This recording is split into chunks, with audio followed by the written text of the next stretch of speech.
Hey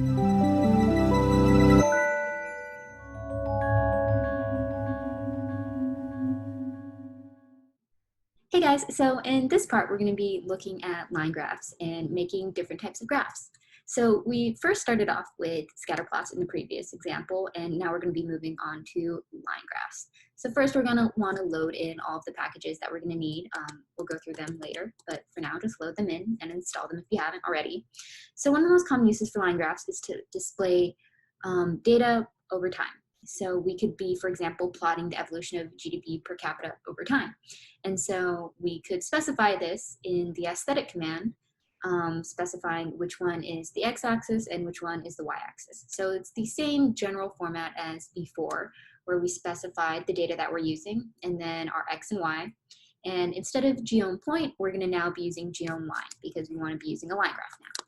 So we run that and we get this kind of graph.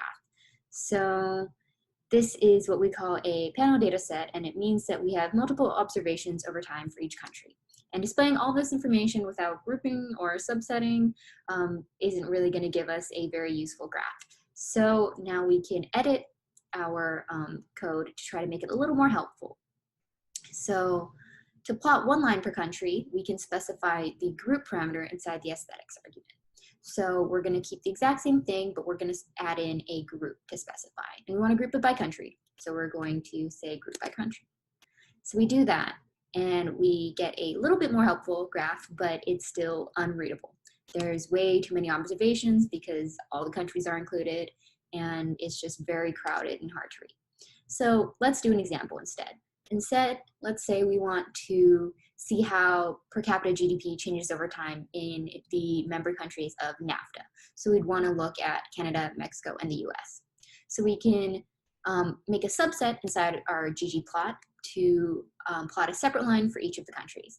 So we're going to be creating a subset within it, and we want to still select our data set DAT, and we're going to be specifying the countries and select just these countries, and we have to use quotes and the correct writing of each of the names. And you can check those by going through country and seeing the correct writing. So now that we specified that, and we again want to group by country, we're going to try to run this one more time.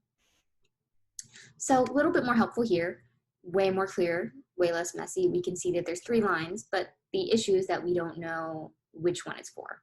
So we can use the geom text function to essentially create labels to show which line is for which country and where we get the data points from. So we can just tack on a geom text to the end for a generic labeling.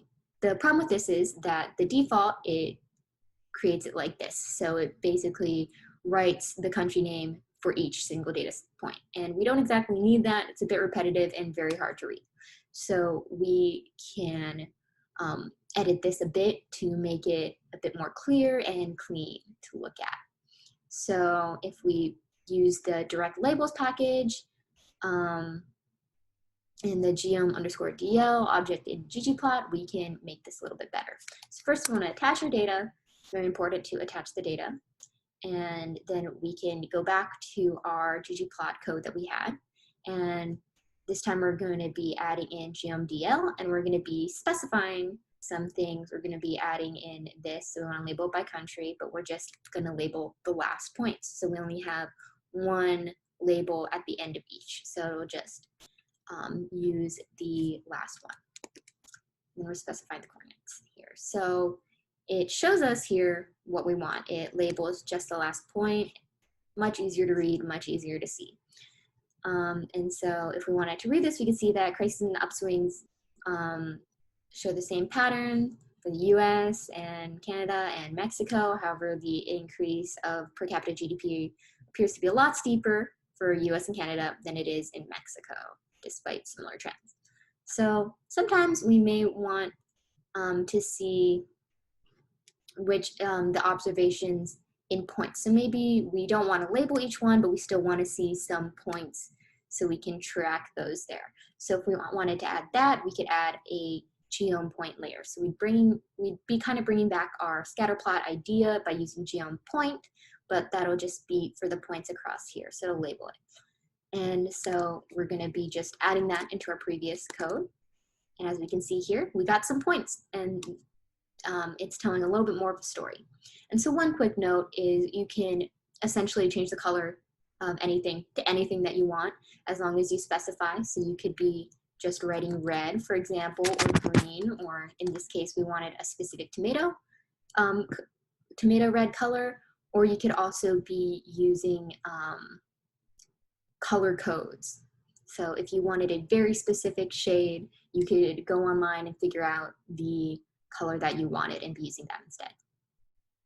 So that's it for this part, and we've seen different ways that we can create and modify a line graph.